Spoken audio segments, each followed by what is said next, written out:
It's no secret that the gaming world has changed significantly over the past few years, and it has changed even more in recent months. We've seen mass layoffs from almost every major company, lower player counts across the board, and greater hostility towards developers on major social media channels. Even though gamers may not realize it, they have a direct impact on the trajectory of the gaming industry more than they know. The responsibility is not all down to the publishers, developers, and content creators, but in saying that, this doesn't remove their responsibility for some of the issues associated with the industry. Let's have a closer look at the gaming industry and to see if gamers are ruining it or if there's something else at play.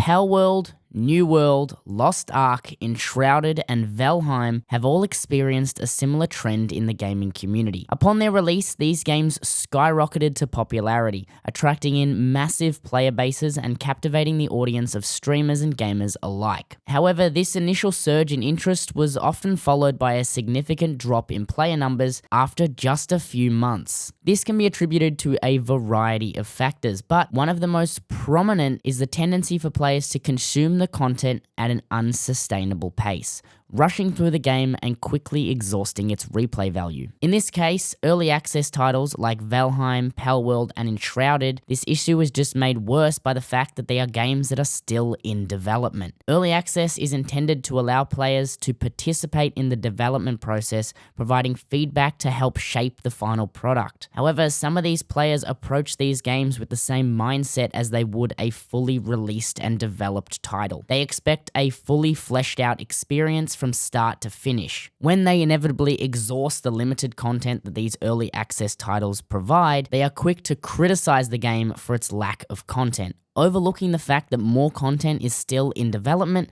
and will be released later in their development pipeline. This not only affects players themselves, but also has a ripple effect on the broader gaming community. Streamers, who often set the tone for these gaming trends, are also prone to overplaying new releases, quickly moving on to the next big title after a few marathon-length streams. This can create that perception of the game being dead or unpopular, discouraging those new players from trying it out and making the growth of the game stagger. And in some extreme cases, its development could be halted entirely. Despite these challenges, it's important to recognize that the drop in player numbers isn't necessarily a bad thing. It is absolutely expected when a game skyrockets to such immense popularity in a small amount of time, bringing in millions of players, that the real issue lies in that negative perception that arises when players leave the game and spread misinformation about the state of the game's development or how much content is actually in the game if you don't go and spend hours on end grinding it. This can stop those new players from coming in and giving the game a chance, which will affect its growth and success in the long run because all they hear about it is bad news, dead game, and no content. One success story that illustrates the purpose of early access games is Subnautica. While it is a single player game, but still an early access title, it serves as a testament to the importance of patience and perspective in gaming. If players dismissed Subnautica early on for its perceived lack of content and it just being an underwater survival game, they would have missed out on experiencing the incredible journey that Unknown Worlds had in store. Subnautica for me personally was the game that made me go and buy a gaming PC because I was playing it on my Mac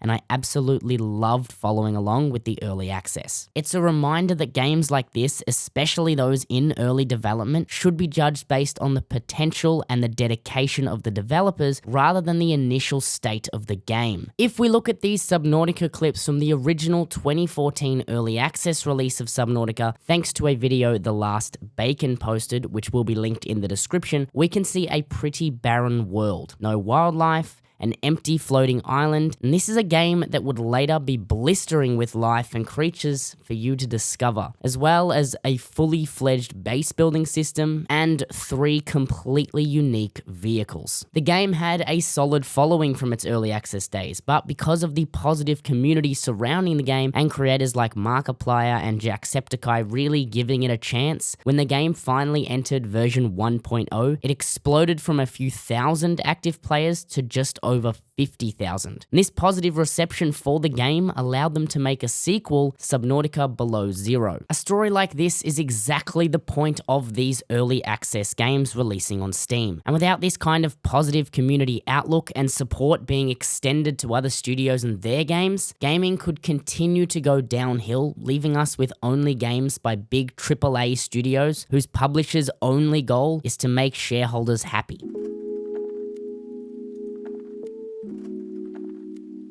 Now, if we take a closer look at gamers complaining that there isn't enough content, not all of this is done through good constructive feedback. Some gamers take to Twitter to air their frustrations with the game on community managers, developers, or just anyone who disagrees with their opinion. The way they vent this frustration can range from a simple mean tweet scaling all the way to, most recently, death threats towards community managers and their families. Recently, Bungie took, and I quote, a racist stain to court and won $500,000 in damages. This unhappy gamer sent racist remarks, death threats, found the address of the community manager, and then gave the same treatment to that manager's wife. This kind of behavior forced Bungie to hire bodyguards and investigators to remedy the situation. Now, this horrid situation affects devs, making it harder for them to listen to community feedback and improve their game. But how does this ruin gaming? It's just a mere few players attacking developers. Well, this kind of behavior sets a precedent. Other devs will see this behavior and pull personal community managed Twitter accounts down, or they may not have any Twitter presence at all to receive feedback from their players, making that development cycle this much more difficult. On top of this, that stops prospective players from playing the game. If the first thing you saw when you looked up Destiny 2,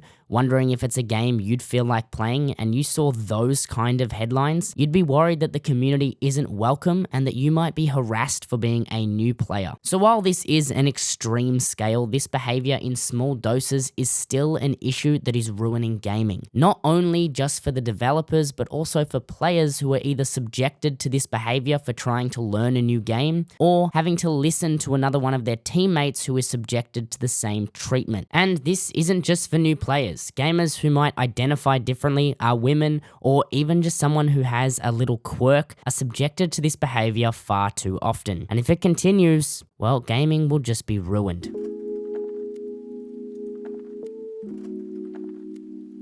Now, we've talked about how players are ruining gaming, but I wouldn't be doing my job of discussing the issues with the industry in this essay without looking at how the developers are also contributing to the downfall of gaming. Now, we're going to look at two things that developers do which sometimes may be completely unintentional, the first of which is over-nerfing, where developers push a patch intended to balance the game, but instead nerf some of the most popular items so hard that players don't even want to grind for new items in fear that they'll get nerfed again. And then there's one thing that players hate more than anything in gaming, and that's egregious microtransactions. The microtransaction apocalypse in some games has gotten way out of hand, and we all know the companies that are the worst offenders.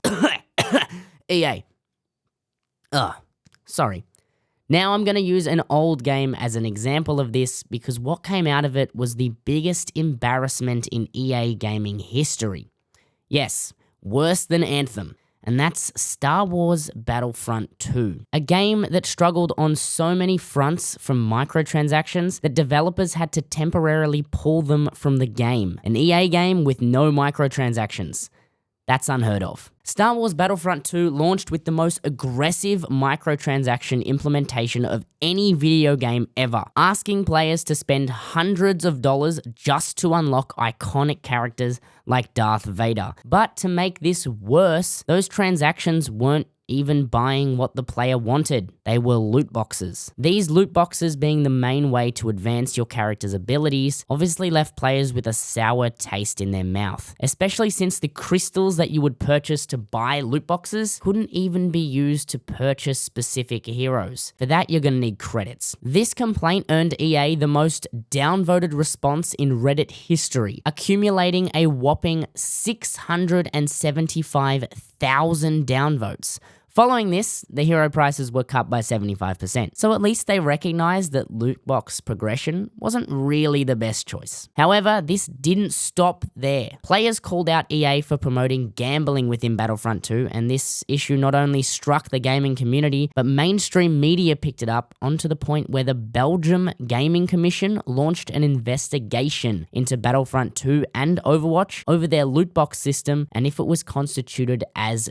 gambling. Nowadays, you won't see microtransaction this bad, but you will see some crazy expensive ones. For players playing Valorant, bundle prices can be upwards of $50 just for a few weapon and knife skins. At least these ones are purely cosmetic, but it's only a matter of time before players get sick of emptying their wallets for a few in-game pixels. Now, surely this is just one isolated case of the way developers or publishers can bring the overall reception of their game down.